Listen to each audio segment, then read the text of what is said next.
Hi, I'm Hayden. I'm the CMO of touchpoint. Hi, my name is Chris Burns, and I'm the Senior Marketing Strategist at touchpoint.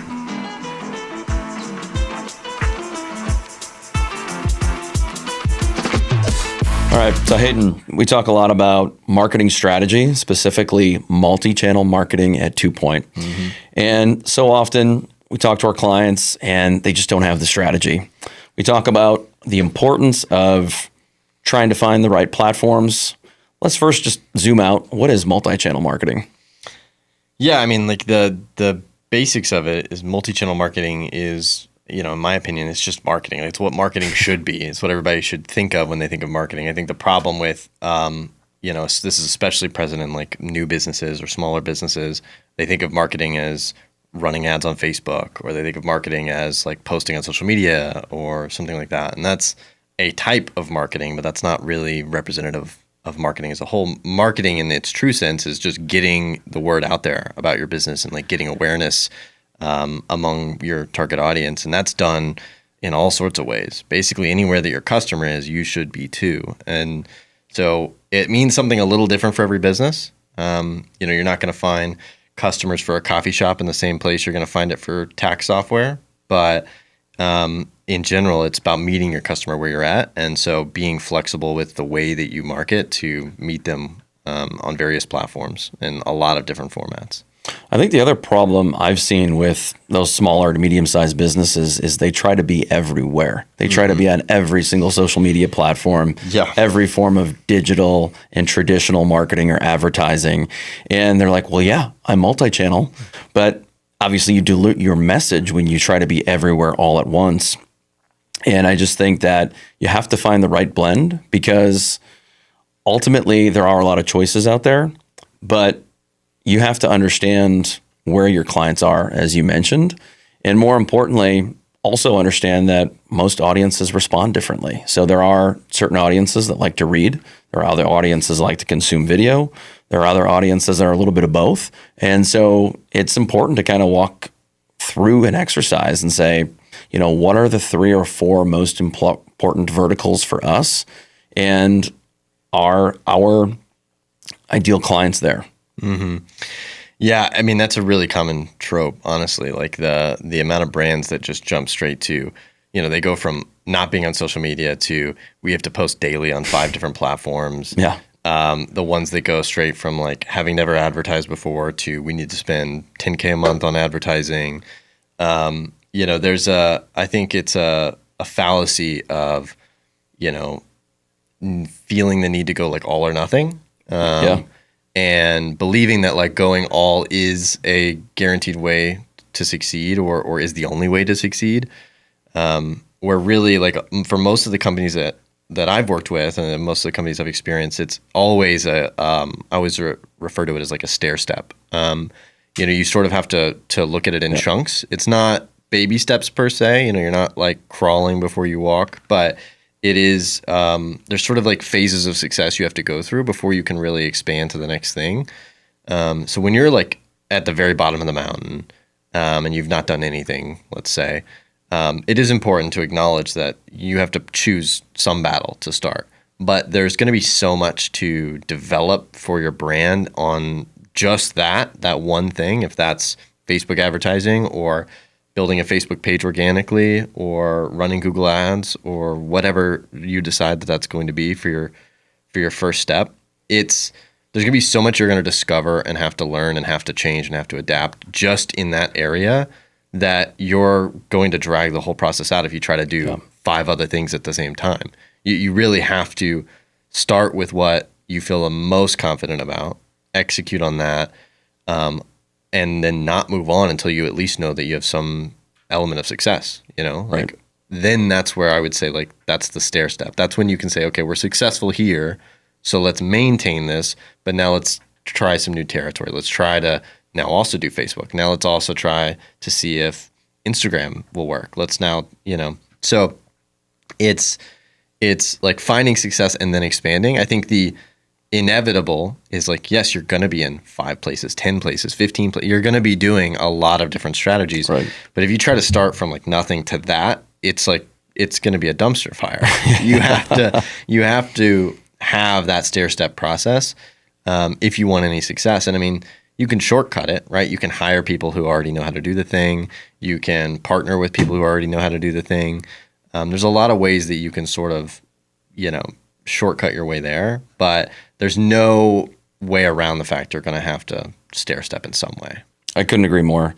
That's a great example. I've always said slow and steady wins the race. In fact, over the years, I work with clients, and one of the things I've always told them when I start is that this is a marathon and not a sprint. Mm-hmm. And so if you think about it, to use another analogy, hunting, which I'm not a hunter, but oftentimes when you're shooting at something, a moving target, often it is so much that you really have to hone in on that one element rather than a pack of deer, a pack of whatever it is that we're hunting.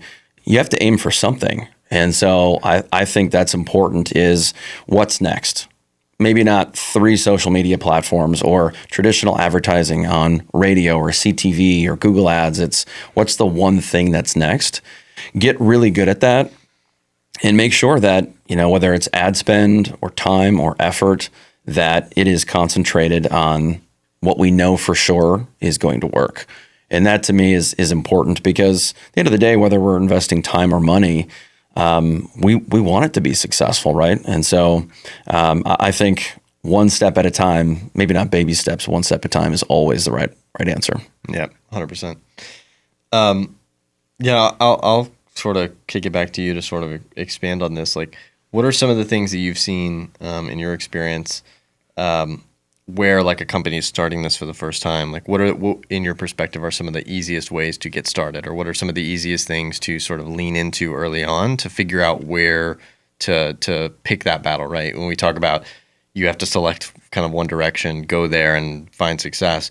What are some of your go-to processes or ways that you analyze like which one makes sense for a company to start with? Yeah, well, the first thing I'll just say about all that is I think if you're at ground zero, if you're building that foundation, is you got to create some kind of a strategy.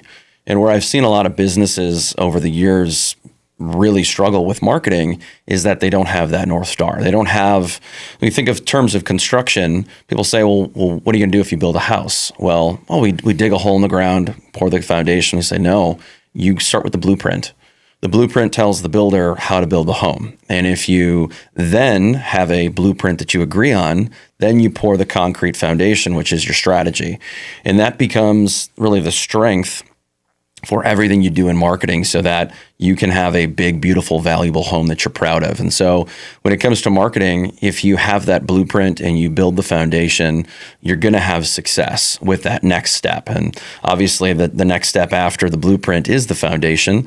And so I think you have to have a conversation, say, we don't want to dilute our effort, our time, or our budget or energy.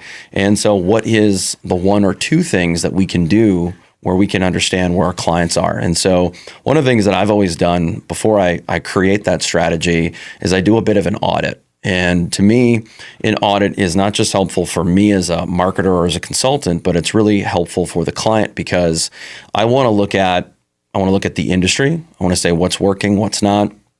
Where is the industry? Is the industry trending up? Are people spending more money? Are they spending less money? And then I look at competitors in terms of social media, websites. I want to look at messaging, I want to look at content, develop some creative inspiration, and then I can start to make some suggestions as to what I think is going to work and be successful. And so you kind of put all that into a strategy, and then you walk away from it saying, hey, this is what phase one looks like. Phase one looks like social media on 2 platforms, X posting frequency. We're going to run ads on these 2 platforms using this budget, and we're going to start there. And we're going to tweak the budget month over month or week over week. But start simple and just know that you can always ratchet up from there. I know it's not always the sexy answer, but it's the right answer if you want to run this marathon and you want to win the race. Or, using the building analogy, if you want to have that home that's a big, beautiful, valuable home for a long time, you have to start with the foundation. Yeah. Yeah, I like the note there of it's not really the sexy answer, because I think that is like so true in so many areas of life. Yeah. I always think of that makes me think of, the kind of common trope in terms of finances. People always recommend like what's the best way to invest your money, yada, yada, yada. And sort of the unsexy answer is like S&P 500, get an average return. Yeah. Don't do anything smart. Don't pick your stocks. Don't try to be clever. Don't take on debt. It's like very straightforward, boring, unsexy answer. But when you look at it over 50 years, 100 years, that has always been the best performing result. That's always the proper outcome. And I think it's really true in our line of work as well. There's a lot of like flashy, sexy things out there. There's a lot, you can watch YouTube videos, you can find a keynote speech, you can find whatever. And there's so many like 5-minute hacks to make $1 million and here proven 10-step process to whatever, right? But the answer is so often like doing the same thing over a consistent period of time, focusing on your audience, building what success that you can, and then just compounding on that, like making sure that you do it a little bit better next time and a little bit better the time after that. And then always be testing, right? Like always be trying new things, always be experimenting, always be looking for new opportunities. But I think that's, so underserved to like the typical business owner audience that's like constantly looking for this. They're always looking for that secret or that hack or the, shortcut. And I think the sooner that businesses like recognize and opt into the fact that like growing a business is hard and marketing and attracting customers is hard, and that's okay because that's what's going to make you succeed where others don't, is because you're leaning into that and you're doing the right things, which aren't easy and they're not sexy and they're not overnight successes, right? But it's building a good brand reputation over time, attracting customers and then keeping them, right? So I love that statement of like, it's not sexy because it's so many things aren't. Yeah. Well, I've got another one for you. So you mentioned the one thing. So I've had an opportunity to do a lot of workshops and a lot of speaking on marketing. And, when I'm done, people always say, well, Chris, what's the one thing? Mm-hmm. Or, what's the one hack? And, you almost want to insert eye roll here because I've been around marketing enough as you have that there isn't one thing. There are a lot of trends, there are a lot of fads, there are a lot of tools out there, but there's no one thing that's going to do it. So I go back to this analogy that I wrote about, I've talked about it many times, is the recipe. And so I think about marketing synonymously with cooking. I love to cook. And one of more complex recipes is cooking chili. Because if you Google it or you look on Pinterest, there are literally millions of variations. And it's always the debate of, is it ground beef? Is it ground turkey? Is it spicy, not spicy, beans, no beans, whatever. You get the point. And a lot of people say, well, what's your secret when it comes to chili? And, everyone has a couple ingredients here and there. And you're like, oh, never thought about that. Like Hershey's cocoa powder. But ultimately, at the end of the day, what makes it really good isn't one thing. It's all the things. Mm-hmm. So if you look at chili and you look at a recipe, there are, in some cases, 15 to 20 different ingredients you put in there. And it's the right amount of that ingredient. And so you can't just, some people do, but you can't just dump everything in a pot, walk away, and it's like, boom, it's done. Ultimately, when you think about marketing and you juxtapose those two things, is marketing's the same. Pulling this back into the multi-channel example is you have 15 ingredients, you have 15 tactics or 15 different tools you're using. They're all important. Are some maybe more important than others? Sure, absolutely. But at the end of the day, you're not, generating 20 ROAS or you're not generating 20% more profit because of Facebook ads. No, you're doing it because of all of the things, your brand that you've built, the Google ads you're continuing to optimize, the messaging that you continue to optimize, the content that's getting better, and all those things. And so people say the one thing, I say, actually, it's the exact opposite. It's all the things. Really reverse engineer the way you look at your marketing and your marketing strategy because there are so many verticals. And if one of them doesn't work, it's like, okay, I'm going to stop using that ingredient. I'm going to put a new ingredient in there to replace that instead. And so think about the recipe. And I always implore my clients and everyone I talk to is build your own recipe, because what my family and I like might be a little bit different than what your family likes. And, again, the business thing is I'm in a different industry, you're in a different industry. What works for my industry might not work for yours, but focus on your recipe, not my recipe. Yeah. Two things came to mind off of that. One, definitely beans. Two, yeah. Two, you touched on all the things, right? So like all the things contributing. And I think there's a real fallacy. There's a major problem in how a lot of business owners, entrepreneur, board members, investors, the public, like there's a lot of problems in how people view giving credit. Like there's an obsession with giving credit to platforms. And this really has only come in the last, 15, 20 years really, because in the early stages of the .com era, there was no trackable result. And there also, prior to go even further back, prior to the .com era, but back when everything was pretty much brick and mortar, there was no real way to track like what generated this revenue, so to speak, right? Like what do we give credit to? So big companies would have billboards, they would do ads on the radio, they would do events, they would have pop-ups, they would have big signs on the sides of trucks, they would be in magazine snippets, they would send direct flyers to people in their homes. And there was no real way to say like, this thing is where that purchase came from. It was just sort of all the things that we're doing has generated whatever result. And it's interesting because when we went into the .com era and it started to be able, you could say, okay, well, this visit came from here, and then they clicked on this, and then they bought this, and so this is because of that. And that at the time was a really big innovation and led to really the whole development of our industry as a whole in digital marketing, and that's what expanded out into Facebook advertising, reporting on return on ad spend. Like that metric didn't exist before. Right. A lot of these things, there's entire tools that are just built around attribution. Like how do we attribute this revenue to something? And it's almost become an obsession in the marketing world that you have to know where the revenue is coming from. You have to know exactly why this person bought. And I think it's such a problem because it's always wrong. In every business, it's always wrong. I've never seen a business where what they say is the source of revenue is 100% correct. Never, not once. It might be in the ballpark sometimes, and then sometimes it's way off. Right. But it's never 100% right. But businesses still make decisions and treat it as if it's 100% right. Like I can give you a great example. So we had a company that got most of its lead flow organically. At least that's what the attribution report said, right? The attribution report says that they're getting a lot of Google search attributed revenue. And then when we get into the dashboards here, there's not really any discernible reason why it would ebb and flow. Like it would increase and it would decrease and it would, but the traffic was relatively the same. The ranking positions were relatively the same. So the question was always like, what are we doing? What strategy are we employing that's causing this increase and decrease in traffic and increase and decrease in conversions, right? The leads that are coming in.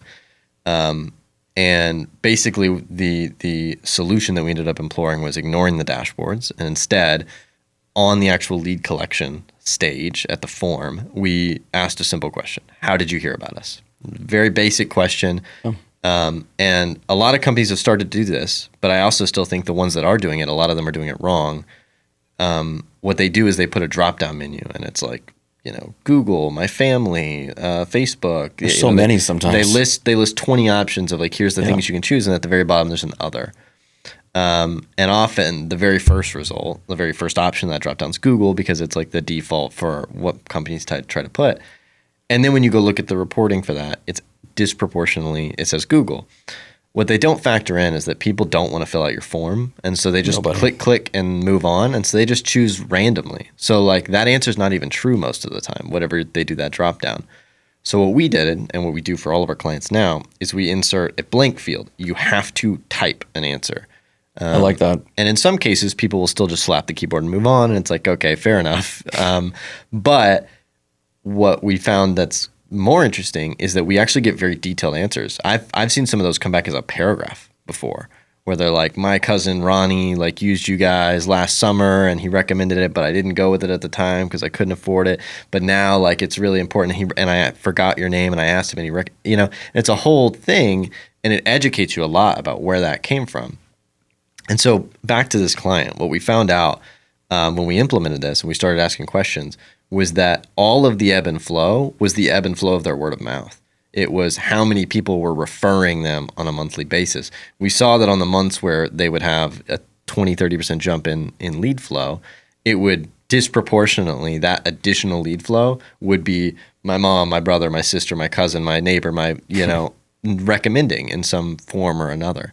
And so, all the assumptions that brand was making was like, okay, we need to like reinvest in Google, or we need to figure out how we're going to allocate this. But at the end of the day, what was creating that was them on the product side, on the service side, delivering a good experience for clients that was so good that they were willing to recommend.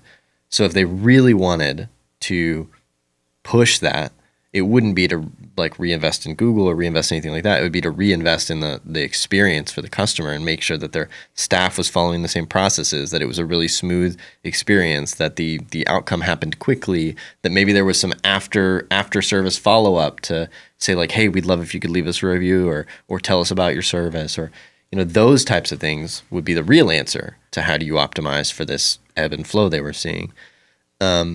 And that all sort of bubbles back to this idea that we need to give credit to everything. And you can't. You can't. It's everything and nothing all at the same time. Some people buy because they saw you on a whim and it's an impulse, and it could have been an ad, it could have been an organic listing, it could have been a Facebook post, it could have been a text message from a friend, it could have been anything. But what happens with most buyers is that they experience your brand in a consistent format over a long span of time, right? And so they saw a billboard, they got an ad, they clicked on a social post, they knew 3 people that used your service in the past that say positive things. They looked at your Google reviews and thought they were pretty good. They visited your website one time, they read an article you posted, and then they decided to convert. And all your dashboard's going to say is, hey, they read an article. Yeah. And so if all you do is optimize for what the dashboard says, you miss the point on all that other stuff. And so then you might decide to not run that ad, and you might decide to not invest in the customer experience. You might decide not to run that billboard. You might decide not to work on your Google reviews, right? And all of those things would actually cause that customer to never happen. And so I think the idea that we need to back things out, and we need to give credit, and we need to look at this specific metric and this specific thing and decide to like flip things off and on completely based on digital reporting is incredibly flawed and leads to a lot of businesses making very bad strategic decisions. Yeah, and I think that there's certainly a handful of folks that when they have that lack of attribution, they feel like they're flying blind. And I know I've had a lot of conversations with people just recently where they say, well, Chris, how much is this going to cost me? And I was like, well, what do you mean cost?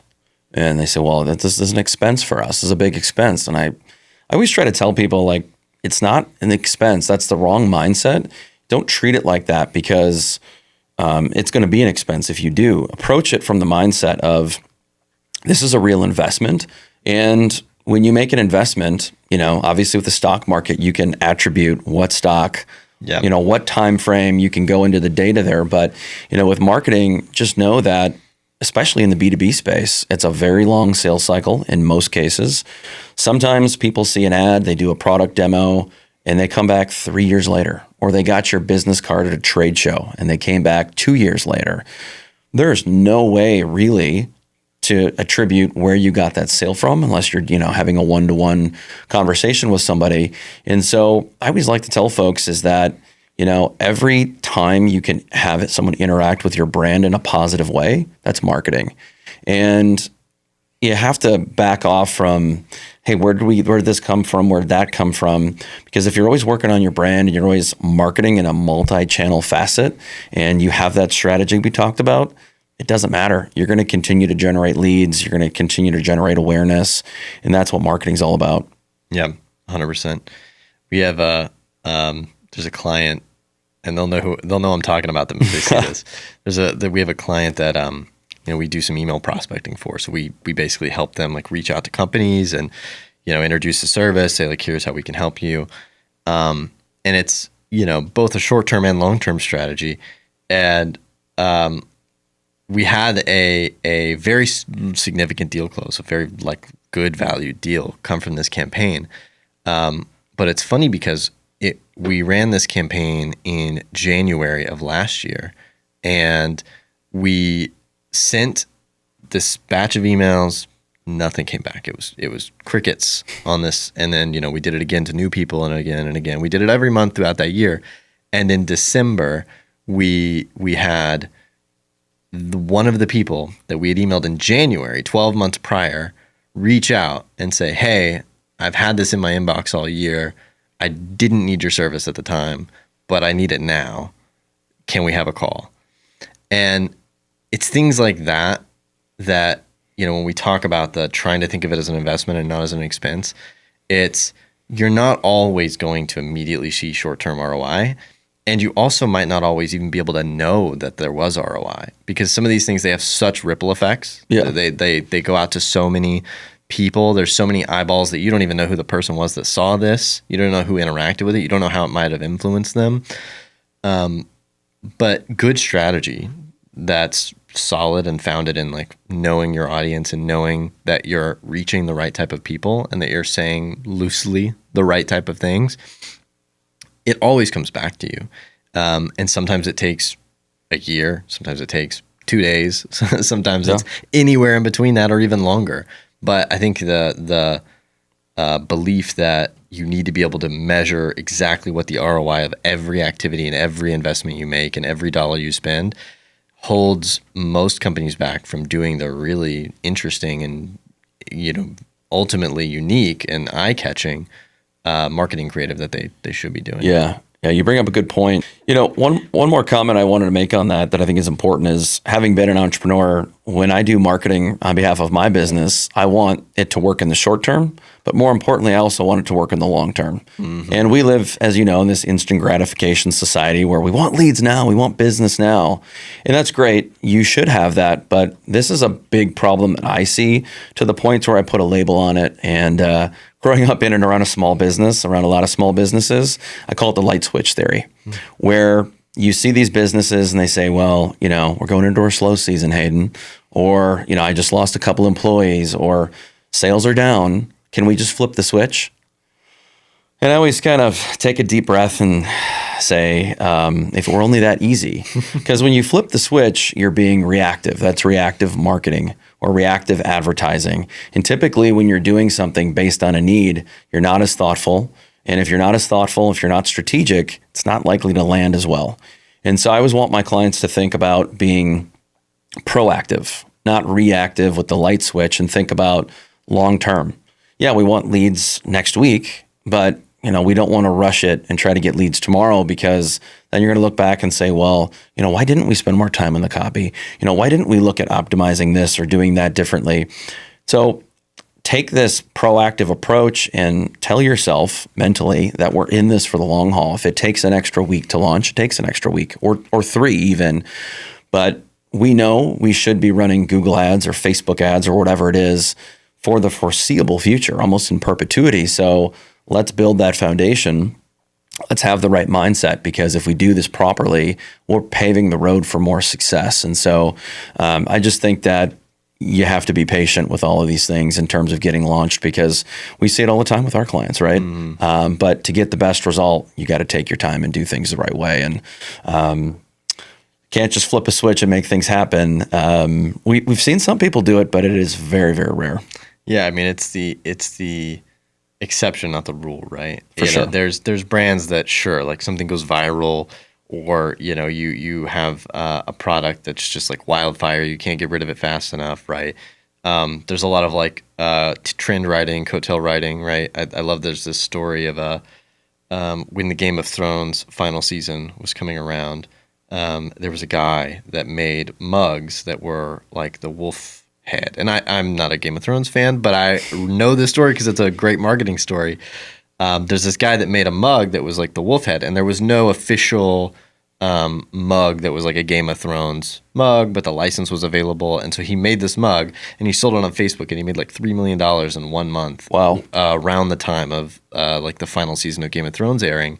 And he just sold them on Facebook. It wasn't anything, and like that's a great example of, yeah, there are some cases where there's like some specific thing that's like wildfire that can jump on, but that same thing, that business doesn't exist anymore. It's short term. That was a one and done thing, right?